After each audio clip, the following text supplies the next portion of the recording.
Jalen Green got drafted by the Houston Rockets, and this begs the question if he is the future of the Houston Rockets. Brian Shaw, G League Ignites coach, said that he has Kobe Bryant and Paul George's mindset, and said he has a similar mindset I'm to cool both with. of those He players. So he has Paul George mindset? I know. To combine Paul George and Kobe is What's Paul George's mindset? I'm not even sure, but Brian Shaw did coach Paul George in Indiana. Oh, so he's talking there. about Indiana PG. So he knew about Paul George in Indiana, and he's coached Jalen Green closely, and he feels like Jalen Green has a lot of similarities to Paul George and Kobe Bryant. Do you think Jalen Green is going to be that franchise-changing player for Houston, or do you have doubts? Well, first of all, I love it. I love PG. I know my vibe with Paul George. So for starters, if he got PG mindset and Kobe mindset, that's a great way to start. I do think he has franchise talent written all over. I think Houston made the right pick. They made the best pick they could have made. I think with James Harden leaving Houston, that the bright lights, the fancy city, I think you need a guy like this, a guy with the swag, a guy with the persona, a guy with the aura around him. I think you need that. And I think Jalen Green has the talent in him. He's a bona fide scorer. He has a couple things he needs to work on, obviously, but bona fide scorers in our league get praised. For sure. Bona fide scorers in our leagues get the deals. They get the shoe deals, the commercials, and I think bringing that energy to Houston is going to bring it back. Now, is it going to translate on the court? It's going to be interesting to see. It depends on who they put around them. They still, I think, need a dominant wing. Not a dominant wing, but they still need that wing. But I think so far still good. They got their point guard. They got their two guard. They got their bigs. They just need a wing. But I think he can definitely change the culture in Houston, change the franchise. And this is great because Harden just left. You get a bona fide scorer in. You're looking great. The process looks good. The rebuild looks good. So I think they're doing good so far. Yeah, and to backpack off what you're saying, you lose Harden and you get a poor man's Harden and KPJ, who one obviously can score the basketball and facilitate the offense. Oh. And I thought you were going to say something. I apologize. But then you bring in a guy in Jalen Green. Do I think he could change bring this franchise to new heights or, heights that they once reached with Harden? It's going to be tough because Harden had to run into Golden State, and that's always going to be something that people look back onto Harden and think, he couldn't get it done. And it's unfair to Jalen Green because he's not going to have to face a team like the Golden State Warriors. We don't know.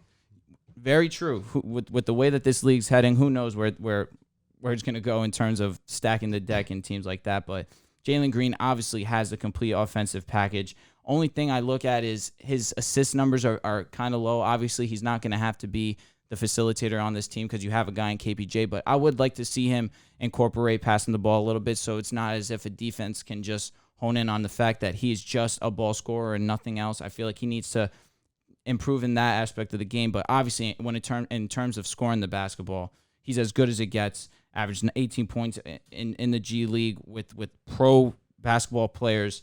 I definitely think that he can bring the Rockets to the playoffs and when it comes into the future, obviously, because he's just that different type of talent. Jalen Green is a combination of Zach LaVine and Bradley Beal. And when I watched this game the very first time, I instantly noticed a lot of Bradley Beal in this game. But the impressive thing about Jalen Green is that he's 6'6". Bradley Beal is 6'3". Zach LaVine is 6'4". Jalen Green is 6'6", and he has insane hops, and he's just a bona fide scorer. He's a natural-born scorer. He's gifted in that department. I want to see Jalen Green develop his defense. I want to see him show effort on defense. And I think he has the ability to do so. And Steven Silas last year, he got put into an awkward situation with James Harden's departure, with Russell Westbrook's departure, with John Wall, with DeMarcus Cousins calling out James Harden. It was an awkward situation for Steven Silas. I think this year, a fresh start, getting Garuba, Şengün, Christopher, Green, is the start of a brand new core. I think Jalen Green can be the leading scorer in the NBA one day. Mm-hmm. I think he can average 25 to 29 points per game. That's how great he is at scoring. My one question, though, is, of course, defense. I also question if John Wall is going to stay in Houston next season. He's a player option? No, he's under contract. I would love for him to stay, though. And I know some Rockets fans are kind of iffy on the idea because they want the young guy to just go and grow, and they don't want Wall to be anywhere near them. But John Wall last year averaged 20 points per game, 7 assists per game. He made it really easy on Christian Wood, who Christian Wood right now needs a lob threat partner. need somebody to pass in the ball. And John Wall, before his injury, was known as one of the best playmakers in the NBA. KPJ, he calls himself a point guard. I still have my doubts. I'm not sure if he's a true point guard. He's still a score-first player. He doesn't look to pass first. John Wall will look to pass first, but I think this core of Wall, KPJ, Green, Tate, Wood, then off the bench, Şengün, Kenyon Martin Jr., Garuba. They also have DJ Augustin, who's probably going to be the backup point guard. They have a lot of good talent on this team. I don't see them competing for a playoff spot or a play-in spot this upcoming season because the talent and the top of the West is just insane. But this is a team who can grow together, and hopefully if these guys grow and reach their potential, they could be a very scary team down the road. So where would you see John? Do you see John Wall starting still? Absolutely. Yeah. There's so nobody KPJ off the bench? No, KPJ will start. Oh, so Jalen off the bench. No, they will all I start. think they're shade down. So Wall at the one, KPJ I at the think two. Wall, Green at the KPJ, Green can be the 2 or 3. It doesn't really matter. And then I think at the 4 you still have Jayshawn Tate, and at the 5 you have Christian Wood. Small lineup. Okay. You think so? KPJ Jason Tate's 6'4". Jayshawn Tate 6'5". Oh, Pretty sure. Yeah. PJ height. Yeah. Christian Wood 6'11", 6'10". Jalen Green 6'6". He could probably a bunch play of the 3. 6'6", 6'5" guys, and then Christian Wood. Yeah, he's a tall dude. Unless they start Garuba. I wouldn't be opposed to that. Yeah, Would you put Wood at the 4, or maybe Garuba at the 4, Wood at the 5, either or? They also just signed Daniel Tice Why? for a 3-year, $30 million contract, $36 million I know, contract. and you get Şengün, Garuba, What the hell? Wood, now him. That's interesting. You gave him $12 million a year? I'm pretty sure that was his contract, yeah. For what?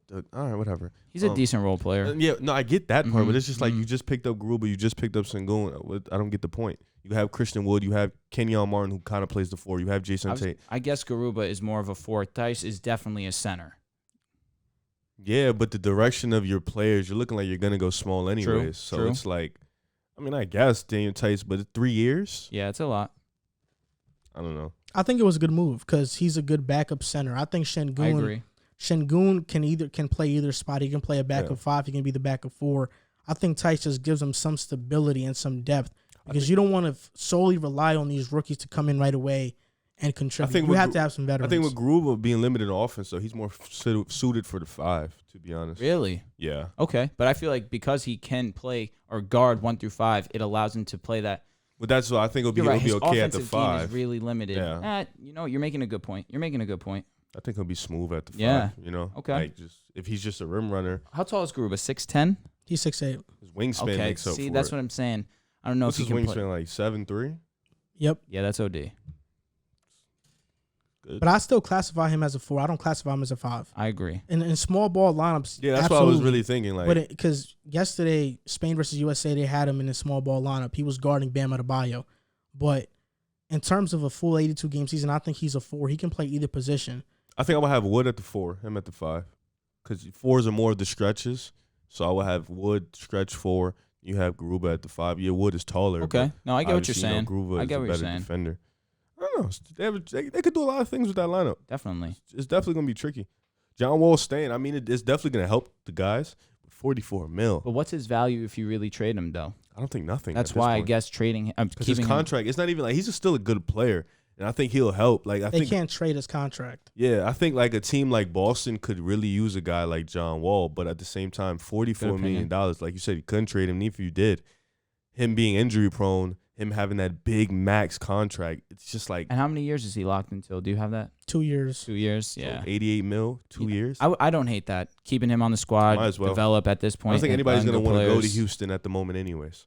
So I don't know. I Jalen just Green don't could be think. I attractive just to don't some think guys. anybody is going to trade for John Wall. I agree. Given his contract, given what they have to give up to even Mhm. get John Wall, it just doesn't make sense for any team unless a buyout occurs. And at that point, you're cap strapping yourself if you're Houston if you buy him out. So there's no reason to buy him out. Just play him, let him and he play. can help groom these young guys and be that veteran leadership in the locker room. Because a lot of young teams get lost when they don't have somebody that can be that presence, be that veteran presence on that team. That's what's happening in Sacramento right now. They have been in the same position every year because they don't have that veteran presence. We see a lot of these young teams get lost. They don't have those veterans on the team. And I think that's why John Wall, even guys like Christian Wood, Daniel Tice are important to Houston right now. Even Daniel House and Eric Gordon is still on the team. I think it's more likely that Eric Gordon gets dealt. I agree. Than John Wall. I think Eric Gordon is probably going to get dealt. Yeah.